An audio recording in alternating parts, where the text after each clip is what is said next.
सौभाग्य है कि मैं आज इस पवित्र धरती पर खड़ी हूं। एक बार मेरे साथ बोलिए, बांके बिहारी महाराज की जय, गिरिराज महाराज की जय, जमुना मैया की जय।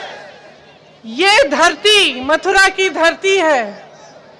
ये धरती अहंकार को तोड़ती है। भगवान श्री कृष्ण ने अहंकार में डूबे इंद्रदेव जी के अहंकार को तोड़ने के लिए गोवर्धन पर्वत को उठाकर इस धरती के लोगों की रक्षा के लिए यहां लाए थे। तब से यहां अन्नकूट गोवर्धन पूजा होती है। आज भाजपा सरकार ने भी अन्नदाता के लिए अहंकार पाल लिया है। देश के लाखों किसानों जिन्होंने इस देश की जमीन को सींचा, जिन्होंने इस देश को जीवित रखा है, जिन्होंने इस देश की सीमा पर अपने बेटों को आपके लिए, हमारी सुरक्षा के लिए शहीद होने भेजा, आज वो किसान सड़क पर बैठा है। 90 दिनों से देश की राजधानी की बॉर्डर पर अपने अधिकारों की लड़ाई वो किसान लड़ रहा है। 215 किसान शहीद हुए। 90 दिनों से अपने अधिकारों की मांग करते हुए सड़क पर बैठे रहे। इस सरकार ने बिजली काटी, पानी बंद किया, मारपीट कराई, उन्हें प्रताड़ित किया, लेकिन उनकी बात नहीं सुनी, उनकी सुनवाई नहीं की। प्रधानमंत्री जी जो अपने शासनकाल में दुनिया के हर कोने तक पहुंच पाए, वे दिल्ली, इस देश की राजधानी जिसमें वो रहते हैं, उसके बॉर्डर तक नहीं पहुंच पाए। आपसे, किसानों से बात करने के लिए वो न आए, न उन्होंने किसी को भेजा, और आपकी समस्याएं, उनकी सुनवाई नहीं हुई। जब नेता का अहंकार इतना बढ़ जाता है कि वो जनता से अलग हो जाता है, तो उसकी नीतियां जनता से भी अलग होती हैं और जनता की भलाई के लिए नहीं बनती। कवि रामधारी सिंह दिनकर जी ने कहा था, कृष्ण की चेतावनी के माध्यम से, कि जब नाश मनुज पर छाता है, पहले विवेक मर जाता है। इस सरकार का विवेक मर चुका है। भगवान कृष्ण इनका भी अहंकार तोड़ेंगे। आप सब अच्छी तरह जानते हैं कि पिछले सालों में आलू के किसानों की कितनी समस्या हुई थी। जब कोल्ड स्टोरेज का भाड़ा आलू की कीमत से बढ़ गया था, कई ऐसे किसान थे जिन्होंने आलू सड़क पे गिरा दिए थे क्योंकि कीमत नहीं मिल रही थी। तब से आज तक क्या परिवर्तन आया है? जिस सरकार ने आपको तमाम वादे किए थे कि आपकी आमदनी दुगनी होगी, आपको बकाया मिलेगा गन्ना का, उसने आपके लिए कुछ नहीं किया। आप सब जानते हैं कि गन्ने का बकाया 15,000 करोड़ रुपए है। आज पूरे देश भर का बकाया है ये। इसी प्रधानमंत्री ने अपने लिए 2 हवाई जहाज खरीदे हैं। उन 2 हवाई जहाजों की कीमत 16,000 करोड़ रुपए है। आपके बकाये की कीमत 15,000 करोड़ रुपए है। आपको बकाया नहीं मिला, लेकिन प्रधानमंत्री जी ने अपने लिए 2 हवाई जहाज खरीदे। ये उनकी नीयत है। समझ लीजिए, गन्ने के दाम वही के वही हैं। पेट्रोल डीजल के दाम बढ़ते चले जा रहे हैं। आज बिजली के दाम बढ़ते चले जा रहे हैं। स्मार्ट मीटर से लूट हो रही है। रसोई गैस की कीमत बढ़ती चली जा रही है। डीएपी के दाम बढ़ गए हैं। ओलावृष्टि हुई, आपको क्या मुआवजा मिला? बताइए, मुआवजा मिला? ओलावृष्टि हुई, तमाम आपकी जो उपज है खराब हुई, आपको मुआवजा नहीं मिला। धान, बाजरा और गेहूं के सही दाम आपको नहीं मिलते। आवारा पशुओं से आप एकदम प्रताड़ित कि जो किसान है रात भर अपनी खेती में रहता है, किसान अपनी खेती को बचाने के लिए पशुओं से, और दिन भर धूप में काम करता है। इस सरकार ने आपको बहुत वादे किए, लेकिन आज भी आप उसी तरह प्रताड़ित हैं जैसे आप 2019 के चुनाव से पहले थे। ब्रज क्षेत्र की गौशालाओं का केंद्र है, यहाँ पर गौशालाएं किस स्थिति में है आप जानते हैं। चाहे हाथरस में हो, चाहे यहाँ हो, चाहे बुंदेलखंड में, तमाम वीडियो निकले जहां पे गौवंश की स्थिति दिखी। न चारा मिल रहा था, न पानी, अन्य जानवर उनको चबा रहे थे, उनको काट रहे थे, पड़े रहे थे जानवर धूप में, कोई मदद के लिए नहीं आया। इस तरह से चल रही हैं गौशालाएं। इस सरकार ने गौशालाओं के नाम पर लगभग 200 करोड़ आवंटित किए हैं, 200 करोड़ आवंटित किए हैं, लेकिन गौशाला में नहीं डले वो पैसे। मैं पूछना चाहती हूं कि कहां गए वो पैसे। अभी हाल में आगरा के गौवंशों में मृत्यु हुई। 1955 में जवाहरलाल नेहरू ने जमाखोरी को बंद करने के लिए एक कानून जारी किया था। तब से आज तक उस कानून के तहत जमाखोरों पर रोक होती है। आज सरकार ने जमाखोरी पर पूरी तरह से छूट कर दी है। दूसरा कानून प्राइवेट मंडियों को चलाने का कानून है, जबकि प्राइवेट मंडियों को इजाजत मिली है कि वह सरकारी मंडियों की तरह काम कर सकती हैं, लेकिन प्राइवेट मंडियों में टैक्स नहीं लिया जाएगा। इसका मतलब यह है कि आगे चलते लोग प्राइवेट मंडियों में जाएंगे और सरकारी मंडी पूरी तरह से बंद हो जाएगी। इसके होने से जो आपको न्यूनतम समर्थन मूल्य मिलता है, जो आपकी गारंटी होती है सरकारी मंडियों से, वो पूरी तरह से बंद हो जाएंगी। उनके बंद होने से सिर्फ आपका, किसानों का नुकसान नहीं होगा, लेकिन जो खेत में मजदूरी मिलती है वो भी पूरी तरह से नहीं मिलेगी, और राशन कार्ड से जो आपको मिलता है उसमें भी परिवर्तन आएगा, क्योंकि जब न्यूनतम समर्थन मूल्य बंद होगा तो हर चीज पर असर होगा। तीसरा कानून ये है कि आपके साथ बड़े बड़े खरबपति आपके गांव आकर आपके साथ सौदा कर पाएंगे। कैसा सौदा? कॉन्ट्रैक्ट पे खेती करेंगे। कॉन्ट्रैक्ट पर खेती करने से ये होगा कि आपके गांव में या आपके क्षेत्र में अगर बड़े बड़े कंपनी आए और आपसे मान लो उन्होंने कह दिया कि ठीक है आप 15 किसान हो, आप यहाँ पे गेहूं की खेती करिए, और जब उपज आएगी हम आपसे ये गेहूं 500 रुपए में खरीदेंगे। जैसे जैसे समय निकला, आपने खेती की, गेहूं उगाया, आपका गेहूं तैयार हुआ, आप उस खरबपति के पास गए और कहा कि मेरा गेहूं जैसे आपने सौदा किया था आप खरीद लीजिए। आज का जो नया कानून बना है वो उस खरबपति को अनुमति देती है कि वो आपको मना कर सकता है, वो अपने सौदे पर खरा उतरे या नहीं वो उसकी मनमानी है। ऐसा कानून है कि अगर आपको कोई आपत्ति हो, आपने सौदा कर लिया किसी कंपनी के साथ, कंपनी ने आपको दाम नहीं दिया, आपका उपज नहीं खरीदा, आपको परे कर दिया, तो आपकी सुनवाई कहीं नहीं है। इस कानून में लिखा है कि आप अदालत में भी नहीं जा सकते, कि आपकी सुनवाई सिर्फ एसडीएम तक होगी।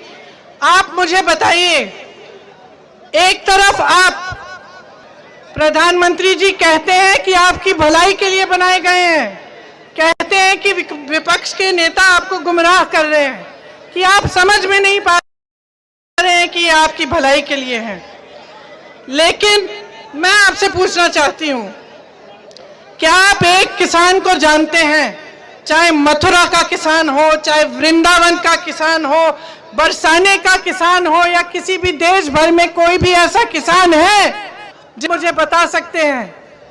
लेकिन नहीं मिलेगा आपको, क्योंकि ये कानून किसी किसान ने नहीं बनाए हैं, किसी नोटों की खेती करने वाले ने इन कानूनों को बनाया है।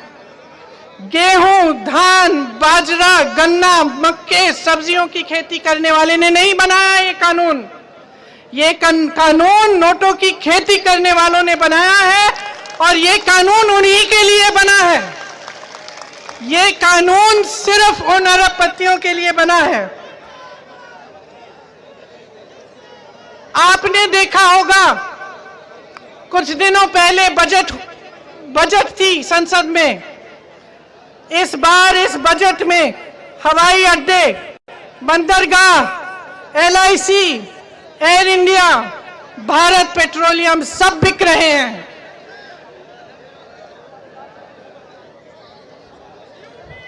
ऐसा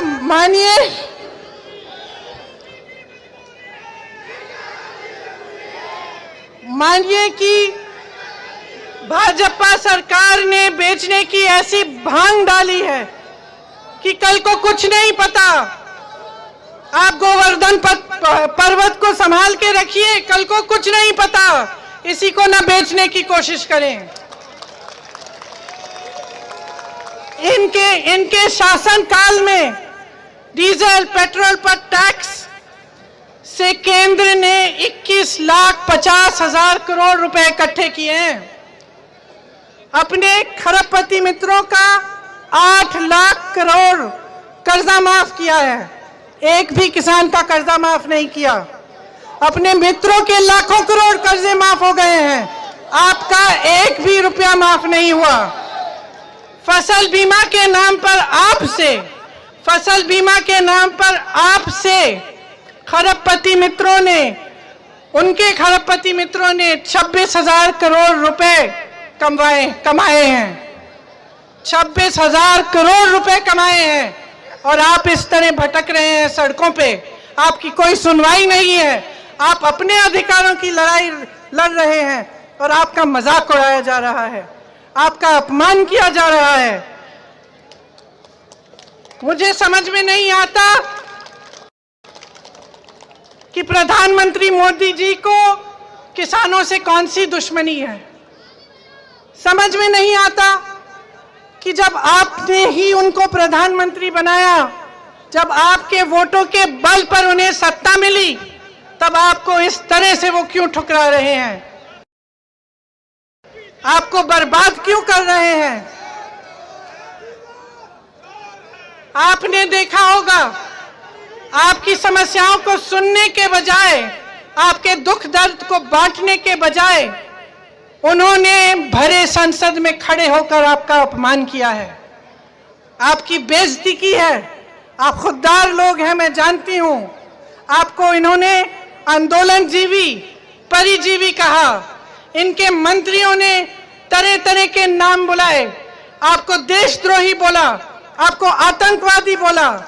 जब मेरे भाई राहुल गांधी ने संसद में 215 शहीद किसानों के लिए 2 मिनट का मौन मांगा, तो सारा विपक्ष खड़ा हुआ, एक एक सांसद खड़ा हुआ, लेकिन इस सरकार का एक सांसद खड़ा नहीं हुआ, अपनी जगह बैठा रहा।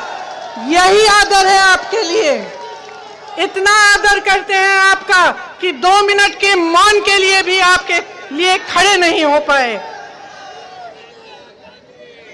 रोज इनके नेता मीडिया पर आकर आपके बारे में अपशब्द कहते हैं, लेकिन भाइयों और बहनों, दुनिया का हजारों साल पुराना इतिहास कहता है, उसने बार बार दिखाया है कि जनता जनार्दन है। जनता अहंकारी सरकार को हमेशा सबक सिखाती है। आज वो समय आ गया है कि सच्चाई आपके सामने है। जो भी आपको चुनाव के समय कहते हैं, जितने वादे आपको किए हैं, वे सारे झूठ निकले। सच्चाई आपके सामने है। और सच्चाई ये है कि ये सिर्फ अहंकारी प्रधानमंत्री नहीं है, ये एक कायर प्रधानमंत्री भी हैं।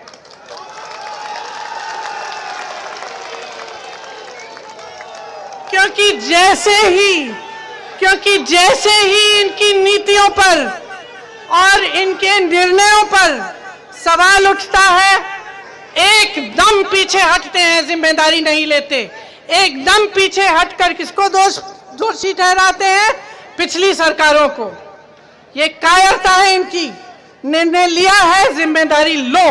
जनता को निर्णय पसंद नहीं है, जिम्मेदारी लो और निर्णय को बदलो। जनता की बात को स्वीकार करो। ये हिम्मत नहीं है इनमें। इनमें अहंकार है और पूरी तरह से कायर हैं। जब पेट्रोल डीजल के महंगे इन्होंने दाम बढ़ाए तो भी इन्होंने कांग्रेस को दोषी ठहराया, कहा कि हमें इसलिए बढ़ाने पड़ रहे हैं क्योंकि इन्होंने पहले नहीं बढ़ाए। ये कौन सी बात हुई? मैं उनसे कहना चाहती हूं, शुक्र करिए कि पिछली सरकारों ने कुछ बनाया, आपने तो कुछ बनाया नहीं है। शुक्र करिए कि कुछ बनाया, वरना आप बेचते क्या? पूरे देश को बेच डाला, बड़े बड़े उद्योग बेच डाले। किसने बनाए थे वो उद्योग? किसके लिए बने थे वो उद्योग? जनता ने बनाए थे, वो जनता के उद्योग थे और आपने उनको बेच डाला। मैं पूछना चाहती हूं कि नोटबंदी, जीएसटी, उसके सिवाय आपकी सरकार ने क्या बनाया? उद्योगपतियों की कमर, छोटे उद्योगपतियों की कमर तोड़ने वाले कानून किसने बनाए? लॉकडाउन के समय जब लाखों लोग तंग होकर, परेशान होकर अपने गांव के लिए पैदल चले, तो आपकी सरकार ने कौन सी सुविधा बनाई उनके लिए? कौन सा साधन दिया उन्हें कि वो घर पहुंच सकते थे? क्या बनाया है आपने? शायद मोदी जी की सबसे बड़ी उपलब्धि यही है कि बहुत निष्ठा से, बहुत समर्पण से आपने अपने खरबपति मित्रों को खूब मजबूत बनाया है। लेकिन ये देश देख रहा है, ये सब कुछ बेच देने वाली सरकार को ये देश देख रहा है और आज इस देश की आवाज इसके खिलाफ उठ रही है। किसान अपने अधिकारों के लिए संघर्ष कर रहा है, जी जान से लड़ रहा है। खेती के काले कानून जब तक रद्द नहीं किए जाएंगे तब तक लड़ते रहेगा। और मैं आपसे ये कहने आई हूं कि जब तक आप लड़ते रहोगे तब तक मैं लड़ती रहूंगी। जब तक आप लड़ते रहोगे तब तक कांग्रेस पार्टी आपके साथ खड़ी रहेगी, आपके संघर्ष में शामिल होगी, आपके हर दुख में शामिल होगी, आपके हर दर्द में शामिल होगी।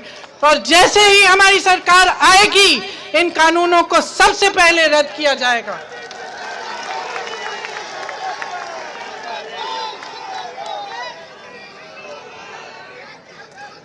भगवान श्री कृष्ण इस सरकार का अहंकार भी तोड़ेंगे। इस सरकार को भी भगवान कृष्ण की वाणी सुनाई देगी कि जो जनता कहती है वो सही है, जो धर्म कहता है वह यही है कि जनता सबसे महत्वपूर्ण है, हर नेता का यही धर्म है। और इस सरकार के अहंकार को खत्म करने के लिए जितना भी संघर्ष करना पड़े हम करेंगे। आज मैं यही सब आपसे कहना चाहती थी। यहाँ सरकार से पीड़ित कुछ लोग, एक लड़की मेरे से मिलना चाह रही थी। मैं कहना चाहती हूँ कि आप घबराइए नहीं, मैं आपसे अलग से बात करूंगी। और मैं एक बार फिर आप सबको बहुत धन्यवाद देते हुए कहना चाहती हूँ कि जो किसान भाई शहीद हुए हैं उनके लिए हम 2 मिनट का मौन रखें। धन्यवाद। जय जवान, जय जवान, जय जवान।